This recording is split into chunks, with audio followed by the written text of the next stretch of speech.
ప్రభునందు ప్రియులారా, దీవెన ఆధ్యాత్మిక కార్యక్రమాన్ని చూస్తున్న మీకు ప్రభు అయిన యేసుక్రీస్తు నామమున శుభాలు. వారం వారం ఈ కార్యక్రమాన్ని ఈ ఛానల్లో మీరు వీక్షిస్తున్నందుకు మీకు వందనాలు. ప్రభు మెండుగా మిమ్మల్ని దీవించాలని కోరుతా ఉన్నాను, ప్రార్థిస్తూ ఉన్నాను. మీ ప్రార్థన అవసరతలు, మీ యొక్క సమస్యలు ఈ రోజే మాకు తెలియచేయండి. టెలిఫోన్ ద్వారా కానీ, ఉత్తరము ద్వారా కానీ ఈరోజే మీరు మా ప్రేయర్ టవర్కు, దీవెన ప్రేయర్ సెంటర్కు మీరు తెలియచేయండి. ఈ ప్రేయర్ టవర్ యొక్క నెంబర్స్, టెలిఫోన్ నెంబర్స్ ఇప్పుడు స్క్రీన్ మీద మీకు కనబడతా ఉన్నాయి. ఈ స్క్రీన్ మీద కనబడే నెంబర్లకు మీరు ఫోన్ చేయండి. దైవజనులు, పరిశుద్ధాత్మ పూర్ణులు, ప్రార్థనా వీరులు మీ ప్రార్థన అవసరతలు విని మీ కొరకు ప్రార్థన చేస్తారు. అలాగనే మీరు ఉత్తరాలు రాయండి.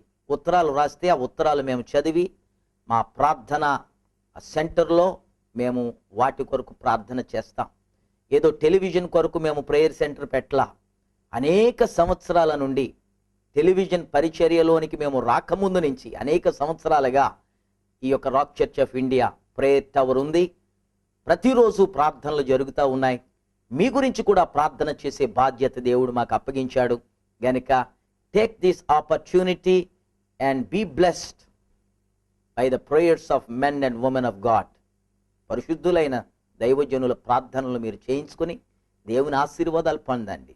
ఈ కార్యక్రమంలో మీకు ఆశీర్వాదకరంగా ఉన్నట్లయితే ఈ వాక్యం, ఈ అనుభవం, మీరు రాజమండ్రి ఎప్పుడైనా వస్తే ప్రతి ఆదివారం అద్భుతమైన ఆరాధన, పరిశుద్ధాత్మ ఆరాధన జరుగుతుంది rock church of India worship సెంటర్లో. Feel free to come and worship the lord with us. ప్రభు మెండుగా మిమ్మల్ని దీవించును గాక. ఆమేన్. పరిశుద్ధ గ్రంథము నుండి ఆమోసు గ్రంథం 9వ అధ్యాయం 11వ వచనం. ఆ గ్రంథాన్ని ఆమోస్ చాప్టర్ 9 and verse 11 అది చూడవలసిందిగా ప్రభు ప్రేమతో మనవి చేస్తా ఉన్నాను. పడిపోయిన దావీదు గుడారమును ఆ దినమున నేను లేవనెత్తి దాని గోడను బాగు చేసి దాని పోయిన చోట్లను బాగు చేసి ఏదోము శేషమును నా నామమును ధరించిన అన్యజనులందరినీ నా జనులు స్వతంత్రించుకొనున్నట్లు పూర్వరీతిగా దానిని మరలా కట్టుదును. ఇలాగు జరిగించు యెహోవా వాక్కు ఇదే. దేవుని యొక్క విషయాల్లో ఆమోసు చెబుతున్న మాట ఏంటంటే, పడిపోయిన దావీదు గుడారమును నేను లేవనెత్తి దాని గోడను బాగు చేసి దాని గోడలను బాగు చేసి. ఏ ఇంటికైనా గోడలు గట్టిగా ఉంటే ఇంటికి కాపుదల ఉంటుంది. యెషయా గ్రంథంలో రక్షణ ప్రాకారాలు అని వివరిస్తూ ఉంటాడు యెషయా. నీ ప్రాకారములు అనగా రక్షణ, నీ హృదయములో, నీ గుడారమునకు రక్షణ ప్రాకారాలు ఉంటే శత్రువు నిన్ను ముట్టుకోవడానికి వీలు పడదు. శత్రువు నిన్ను ముట్టలేదో, శత్రువు నీ దగ్గరికి రాలేదో, ఏవి పడితే ఏ రాత్రుల్లో నీ వాకట్లోకి వచ్చే. కొంతమంది ఇల్లు బాగా కట్టుకుంటారు కానీ గోడ కట్టరు, వదిలేస్తారు. గోడ లేకపోతే ఆ బోతులు వచ్చి వాకట్లో నిలబడతాయి. ఊర కుక్కలు వస్తాయి, పిచ్చి కుక్కలు వస్తాయి, రకరకాల జంతువులన్నీ రావచ్చా. రక్షణ ప్రాకారాలు సరి లేకపోతే నీ ఆత్మీయ జీవితానికి కాపుదల లేదో, భద్రత లేదో. నీ ఆత్మీయ జీవితంలో దేవుని కాపుదల ఉండాలి. శత్రువు నిన్ను ముట్టకూడదంటే రక్షణ ప్రాకారాలు నీకు గట్టిగా ఉండాలి. దేవుడు అంటున్నాడు, గుడారం పడిపోయింది, దాన్ని లేపుతాను. విశ్వాసంలో చల్లారిపోయావు, నిన్ను మరలా పునరుద్ధరిస్తాను. విశ్వాసంలో బలహీనపడ్డావు, ఇప్పుడు ప్రవచనాలు రావడం లేదు. ఇప్పుడు నీకు ప్రవచనం రావాలంటే సభలు రావాలి. సభలు పూనకం వస్తేనే కానీ నీకు ప్రవచనాలు రావు. కొయిర్లో ఉండవు, ఆర్కెస్ట్రాలో ఉండవు. సంవత్సరానికి ఒకసారి, అమావాస్యకు ఒకసారి, పౌర్ణానికి ఒకసారి భక్తి అనే పూనకం, గుడ్ ఫ్రైడేకి ఒకసారి, ఈస్టర్కి ఒకసారి, డిసెంబర్కి ఒకసారి, లేకపోతే 31st నైట్కి ఒకసారి నీకు పూనకం వస్తుంది. మిగతా రోజుల్లో రాదు. పడిపోయిన జీవితం అంటే అదే. బతుకులు ఎప్పుడు బైబిల్ పట్టుకోడు కానీ పెళ్లిపేటల మీద మాత్రం బైబిల్ పట్టుకుంటాడు. దేవుడు అంటున్నాడు, పడిపోయిన దావీదు గుడారాన్ని తిరిగి లేవనెత్తుతాను. దేవుడండి పునరుద్ధరించే దేవుడు, బ్రతికించే దేవుడు, తిరిగి లేవనెత్తే దేవుడు. నీవు దేంట్లో పడిపోయావో దేవునికి తెలుసు. ఆరాధించుటలో పడిపోయావేమో, ప్రార్థించుటలో పడిపోయావేమో. అసలండి పడిపోయారు అంటారండి. ఎందుకు పడిపోతామండి మేము అంటారు. మీరు నాకు తెలిసి మీరు ఆ ప్రశ్న అడుగుతారండి. ఎందుకు పడిపోతామండి? ఊరిన పడిపోతామా? పడిపోయారు అని అక్కడి నుంచి వింటున్నాం వాక్యం. హెబ్రీ పత్రిక 4వ అధ్యాయంలో 11వ వచనం అందరూ చూడండి. కాబట్టి అవిధేయత వలన వారు పడిపోయినట్లుగా. Very simple. ఎందుకు పడిపోతారు? అవిధేయత వలన పడిపోతావు జాగ్రత్త అని దేవుడు పక్కన ఎప్పుడు చెబుతానే ఉన్నాడు. ఇశ్రాయేలీయులు ఆయన మాట వినలేదా? ఎందుకు పడిపోయారు? అవిధేయత వలన పడిపోయారు. Disobedience brings fall in our Christian life. పతనానికి కారణం అవిధేయత. ఎందుకు పడిపోతారు? దేవుని మాట వినకపోతే పడిపోతారు. ఎందుకు పడిపోయాడు సౌలు? దేవుని మాటను పెడచెవిని పెట్టినందుకు సౌలు పడిపోయాడు. దేవుడు ఎందుకు కొట్టేశాడు సౌలును? అవిధేయత వలన సౌలును కొట్టేశాడు. ఎందుకు నీ జీవితంలో ఆత్మీయ మత్తు, ఎందుకు ఆత్మీయ స్థితిలో నీవు పడిపోయావు? ఎందుకు నీ గుడారములో నుండి స్తోత్రం అన్న మాట ఇప్పుడు రాదో, స్తుతి అన్న మాట నీకు ఇప్పుడు రాదో, యేసు రక్తం జయమన్న మాట ఇప్పుడు రాదో, హల్లెలూయా అన్న మాట ఇప్పుడు రాదో, దేవునికి మహిమ అన్న మాట ఇప్పుడు రాదో. వచ్చేదంతా సినిమా డైలాగులే, వచ్చేవన్నీ సినిమా పాటలే, వచ్చేదంతా సినిమా సంగీతమే, వచ్చేదంతా సినిమా భాషే. కారణం నీవు దేవునితో గడిపే సమయం తక్కువ, లోకంతో గడిపే సమయం ఎక్కువ. అవిధేయత వలన ఇశ్రాయేలీయులు పడిపోయారు. పౌలయ్య ఒకసారి ఒక చోట ప్రసంగం చేస్తూ ఉంటే, ఐతుకు అనే యవనస్తుడు 3వ అంతస్తులో కిటికీ మీద కూర్చుని వింటా ఉన్నాడట. ఇటు ఆరాధన కావాలి, ఇటు రోడ్డు మీద వెళ్ళిపోయే వాళ్ళని చూస్తూ ఉండాలి.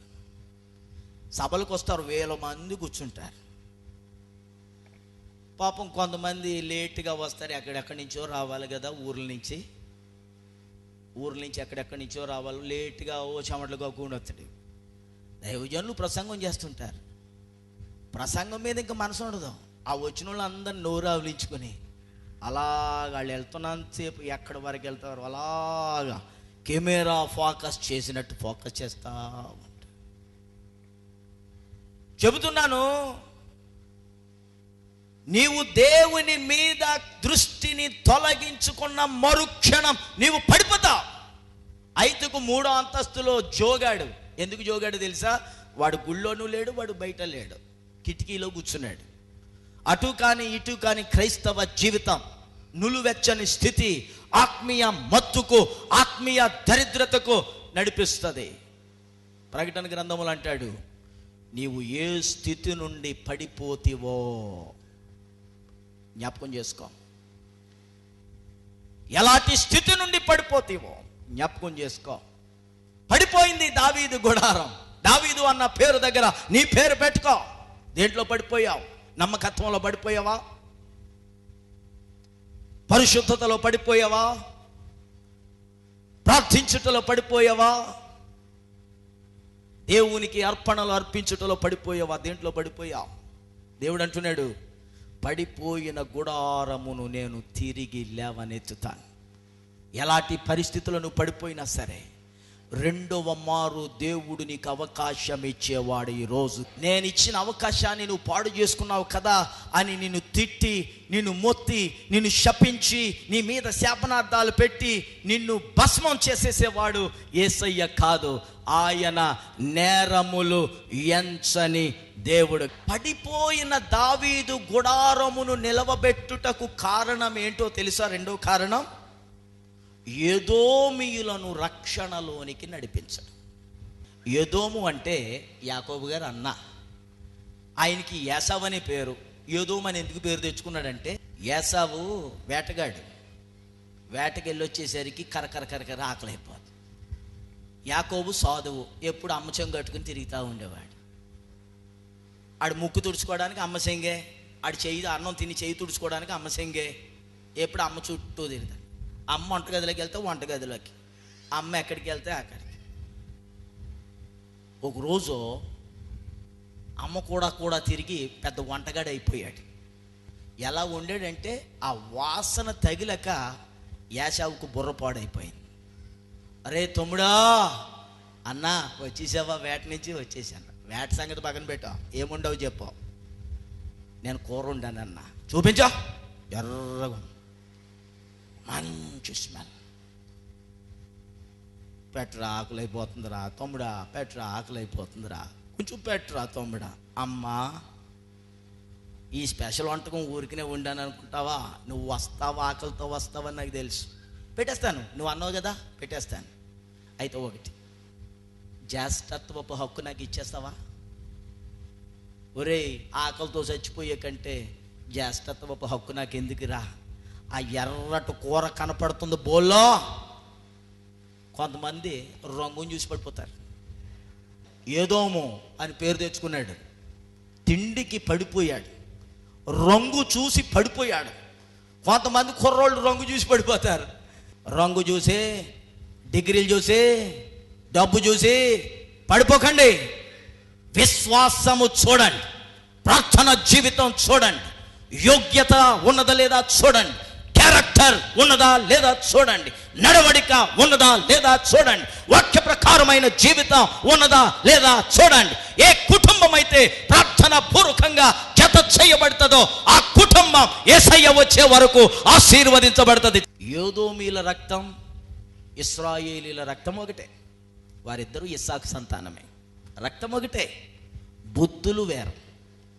రక్తం ఒకటే, పద్ధతులు వేరు. రక్తం ఒకటే, సిద్ధాంతములు వేరు. రక్తం ఒకటే, ఆలోచనలు, వ్యసనాలు, పద్ధతులు, ప్రవర్తన, నడవడిక వేరు. జాగ్రత్త. యాకోబు ప్రవర్తన వేరు, యాషావు ప్రవర్తన వేరు. ఒక్క పూట కూటి కొరకు జ్యేష్ఠత్వపు హక్కును అమ్మి వేసుకొనిన ఏసావు వంటి భ్రష్టులైనను వ్యభిచారులు. ఆత్మీయ వ్యభిచారం నీ విశ్వాసాన్ని అమ్మేసుకోవడం, నీ పిలుపును విడిచిపెట్టడం. దేవుడు ఏ పని నిమిత్తం నేను పిలిచాడో ఆ పనిని విడిచిపెట్టడం, అది ఆత్మీయ వ్యభిచారం. Spiritual prostitution. ఎదోమీలను, అన్యజనులను దేవుడు అంటున్నాడు పాత నిబంధన కాలంలో, క్రీస్తు పూర్వమే చెప్తున్నాడు, ఎదోమీలను నేను తిరిగి నా జనులను స్వతంత్రించుకొనున్నట్లు నేను వారిని లేపుతాను. భ్రష్టుడు అయిపోయావని దేవుడికి తెలుసు, దేవునిలో లేవని దేవునికి తెలుసు, దేవునికి దూరం అయిపోయావని దేవునికి తెలుసు, దేవునిని విడిచిపెట్టి పారిపోతున్నావని దేవునికి తెలుసు, నీ తండ్రి ఇల్లు ఇడిచిపెట్టావని దేవునికి తెలుసు, నీ మనస్సు దేవునికి దూరం అని దేవునికి తెలుసు, నీ మనస్సు దేవుని సన్నిధికి దూరం అని దేవునికి తెలుసు, నీ నడక, నీ పడక, నీ ఆహారపు అలవాట్లు, నీ త్రాగుడు అలవాట్లు, నీ చేష్టలు, నీ క్రియలు దేవునికి విరోధమైన కార్యాలు అని దేవునికి తెలుసు. ఆయనను ఏదోమీయుడిగా మారిన నిన్ను, పద్ధతులు, రంగులు, ప్రవర్తన, నడవడిక, జీవిత విధానము మార్చుకున్న నిన్ను దేవుడు అంటున్నాడు నా జనులతో ఏకం చేసేస్తా. అదే రక్షణ ప్రణాళిక, అదే దేవుని విమోచన ప్రణాళిక. జగత్తు పునాది వేయబడక ముందే ఆయన నిన్ను నన్ను చూచాడు. దేవుడు నిన్ను కొట్టివేసే ప్రసక్తి లేదో, దేవుడు నిన్ను దూరం చేసుకునే ప్రసక్తి లేదో. ఏదోమీలను తిరిగి ఆయన సమకూర్చబోతున్నాడంటే అర్థం తెలుసా? నూతన నిబంధనకి రండి. అపోస్తులు పేతురు గారు, యాకోబు గారు, మరి కొంతమంది అన్యజనులు దేవుని వైపు అంతియోకైలో, యూదలో, మరి కొన్ని స్థలాలలో ప్రభువులోకి వస్తున్నారని విన్నప్పుడు కొంతమంది పెద్దలు లేచంట, అన్యుల్లో నుంచి వచ్చే వాళ్ళందరూ సున్నతి పొందాలి, ధర్మశాస్త్ర ప్రకారం జీవించాలి అని అన్యుల్లో నుంచి వస్తున్న వాళ్ళందరినీ నిర్బంధన చేయడం మొదలుపెట్టారట. నిర్బంధన చేయడం మొదలు పెడితే అన్యుల్లో నుంచి వచ్చే వాళ్ళందరినీ అపోస్తులు ఒక ఆలోచన సభగా ఒక తీర్మానం చేయడం మొదలుపెట్టారు. ఏంటి ఆ యొక్క తీర్మానం అంటే, అన్యజనుల్లో నుంచి వస్తున్న వాళ్ళని మనం అభ్యంతరపరచకూడదు అని ఒక ఆలోచన సభ యెరూషలేములో ఏర్పాటు చేశారు. యెరూషలేములో ఏర్పాటు చేయబడిన ఆలోచన సభలో ఏం జరుగుతుందా, మాటలేంటా అని మీకు తెలుసుకోవాలంటే అపోస్తుల కార్యము 15వ అధ్యాయానికి రండి. 12వ వచనం నుంచి. అంతటా సమూహమంతయు ఓడకుండి బర్నబాయు పౌలును తమ ద్వారా దేవుడు అన్యజనుల సూచక్రియలను అద్భుతములను వివరించగా ఆలకించెను. వారు చాలించిన తరువాత యాకోబు ఇట్లనెను, సహోదరులారా నా మాట ఆలకించుడి, జాగ్రత్తగా వినండి. అన్యజనుల నుండి దేవుడు తన నామము కొరకు ఒక జనమును ఏర్పరచుకొనుటకు, అన్యజనులలో ఒక జనాన్ని ఆయన ఏర్పాటు చేసుకుంటున్నాడు. వారిని ఎలాగూ మొదట కటాక్షించునో సిమియోను వివరించి ఉన్నాడు. ఎలాగా కటాక్షించాడో పేతురు గారు వివరించాడు. ఇందుకు ప్రవక్తల వాక్యములు సరిపడి ఉన్నవి. ఏమంటున్నారు ప్రవక్తల వాక్యం? ఆ తరువాత నేను తిరిగి వచ్చేదను, మనుషులలో కడమవారును నా నామము ఎవరికి పెట్టబడినో ఆ సమస్తమైన అన్య జనులను ప్రభువును వెదుకున్నట్లు పడిపోయి. ఇక్కడ ఏమంటున్నాడు? ఆయన నామం అంట ఎవరికి పెట్టబడిందంట? సమస్త అన్యజనులకు పెట్టబడింది. ఇశ్రాయేలీలకే కాదు. నీవు నేను ఇశ్రాయేలీలం కాదు, మొదట అన్యజనులం, ఇండియన్స్ అన్యజనులం. ఆయన నామం అన్యజనులకు పెట్టాడట. అన్యజనులు ఆయన సొత్తుగా మార్చాలని ఆయన సంకల్పం అట. ఒకప్పుడు ఇశ్రాయేలీలు వేరు, ఒకప్పుడు అన్యజనులు వేరు. గ్రీకు వారు వేరు, అరేబియా వారు వేరు, ఆఫ్రికా వారు వేరు, ఇండియా వారు వేరు, చైనా వారు వేరు, ఇజ్రాయేల్ వారు వేరు. అయితే దేవుని బిడ్డ, ఇప్పుడు దేవుని యొక్క అద్భుత కార్యం ఏంటో తెలుసా? దేవుని యొక్క ప్రణాళిక ఏంటో తెలుసా? ఇప్పుడు అన్యవాడివైన నీవు, అన్య కులస్థుడవైన నీవు, అన్య మతస్థుడవైన నీవు, అన్య జాతికి చెందిన నీవు, ఏ కుల ప్రాతిపాదికపై కానీ, ఏ మత ప్రాతిపాదికపై కానీ దేవుని సన్నిధికి రావలసిన పని లేదు. ఇప్పుడు అడ్డు గోడలను దేవుడు పడగొట్టి, అడ్డు గోడలుగా ఉన్న మతాలను, అడ్డు గోడలుగా ఉన్న సిద్ధాంతాలను, అడ్డు గోడలుగా ఉన్న కులాలను, అడ్డు గోడలుగా ఉన్న భాషను, రంగును, పద్ధతులను, ఆచారాలను, సంప్రదాయాలను ఆయన పడగొట్టి, ఇప్పుడు చదువు, అన్యజనులను అక్కడి నుంచి వెదకున్నట్లు పడిపోయిన దావీదు గుడారమును తిరిగి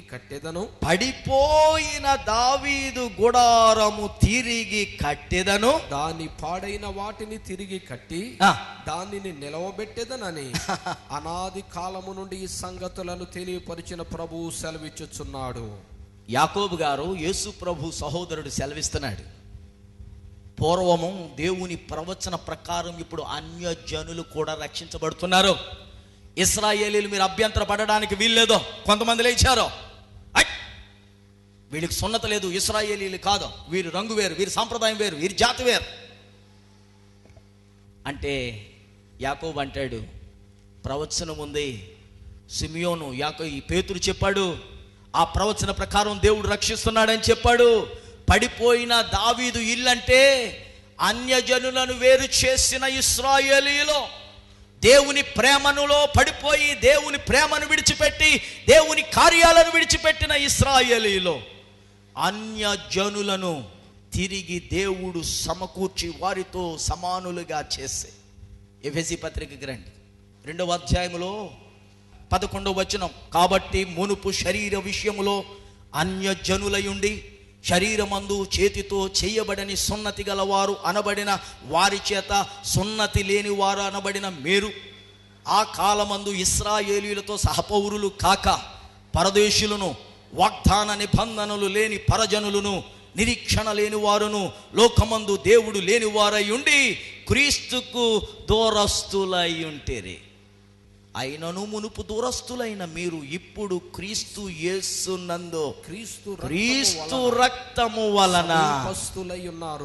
యేసయ్యకు వారసులం, కులాలకు వారసులం కాదా?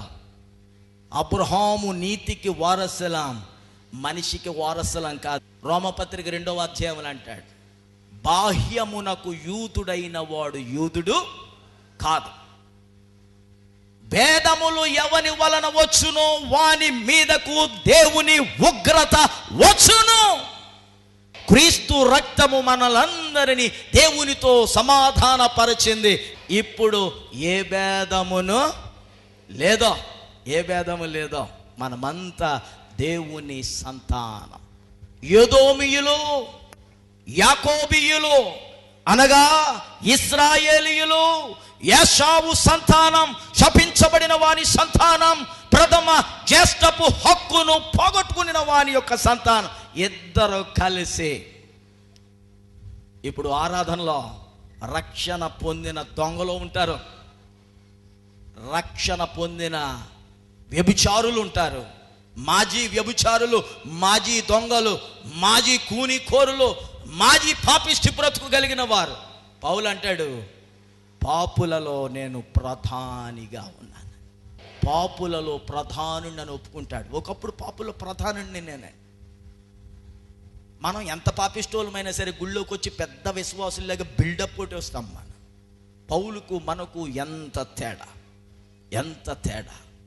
దేవుని బిడ్డలారా, పడిపోయిన దావీదు గుడారాన్ని దేవుడు లేవనెత్తడానికి 2వ ముఖ్య కారణం, అన్యజనులను ఆయన బిడలుగా చేసుకోవడం.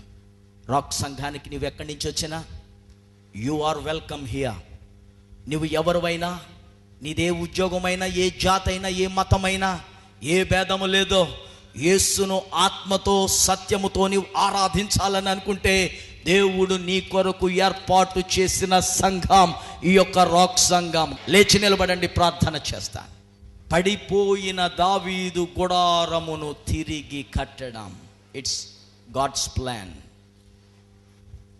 అదే సమయాన ఆత్మీయ స్థితిలో నువ్వు పడిపోయావు. ఐతుకు కింద పడి చచ్చినప్పుడు పౌలు వచ్చి అతన్ని హత్తుకొని లేపిన రీతిగా ఆత్మీయ జీవితములో పడిపోయిన నీ యొక్క బలిపీఠ పరిస్థితి, విశ్వాస పరిస్థితి, స్తుతించే గుడారం, ఆరాధించే గుడారం, దేవునిలో సజీవముగా ఉండవలసిన గుడారం చచ్చుబడి బలహీనపడిందేమో, భ్రష్టు పట్టిందేమో. ఈరోజు దేవుడు అంటున్నాడు, తిరిగి ఆ గుడారమును నేను లేవనెత్తుతానని. కళ్ళు మూయండి. మా పరమ తండ్రి, నీ మహా పునరుత్థాన దినమందున నీ పాద సన్నిధిలో నీ దాసులము, నీ బిడలమైన మేమందరము కలుసు ఈ విశ్వాస సమాజం, నీ పరిశుద్ధ సంఘం, నీ రక్తము చేత విమోచించబడిన నీ బిడలు,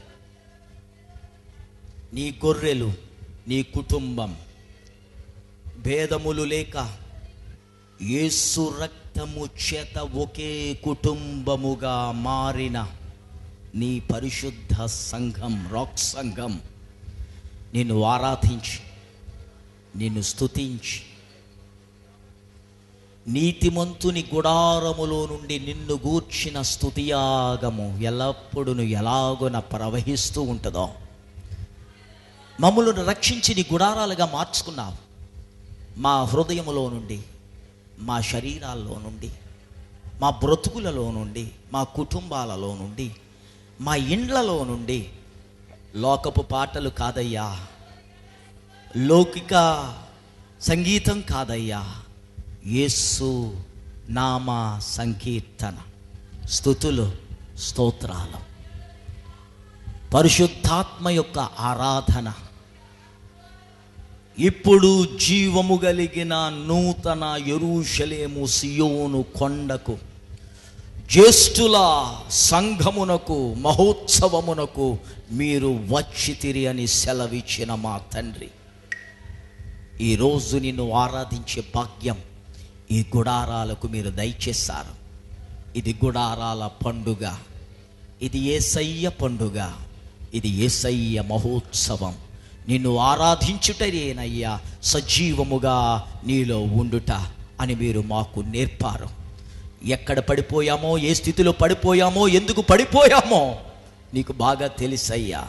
యేసయ్యా, ఈరోజు మరొక్క మారు అలాంటి వారిని దర్శించినందుకు నీకు స్తోత్రం. ఆశీర్వదించు, నీ రక్తముతో కడుగు, శుద్ధీకరించు. అన్యులు క్రీస్తులోనికి వచ్చినప్పుడు భేదములు పుట్టించి వారిని వేరు చేయక, క్రీస్తు ప్రేమతో వారిని హత్తుకొని సంఘములో ఒకే క్రీస్తు శరీరమని ఎంచి అలాంటి అద్భుతమైన పరిశుద్ధ జీవితం అందరూ జీవించడానికి కృప దయచేయండి. ఈ వాక్యము వినుచున్న బిడ్డలలో నీ యొక్క కార్యమును చేస్తున్నందుకు నీకు స్తోత్రం. వారి కుటుంబాలను నీ వెలుగుతో దర్శించండి, నీ వాగ్దానాలు నెరవేర్చండి. ఈ వారమంతా నీ బిడ్డలను కాచి కాపాడండి. యేసు నామమున అడుగుచున్నాను మా పరమ తండ్రి. మన తండ్రి అయిన దేవుని ప్రేమ, రక్షకుడును మన ప్రభు అయిన యేసు క్రీస్తు కృప, పరిశుద్ధాత్మ దేవుని యొక్క అన్యోన్య సహవాసము, దేవుని బిడ్డలారా ప్రభు రాకడ పర్యంతము సదాకాలము అందరికీ తోడుగా ఉండును గాక. Our phone numbers are 9440272335 and 99590479993 and 0883246248. May God richly bless you.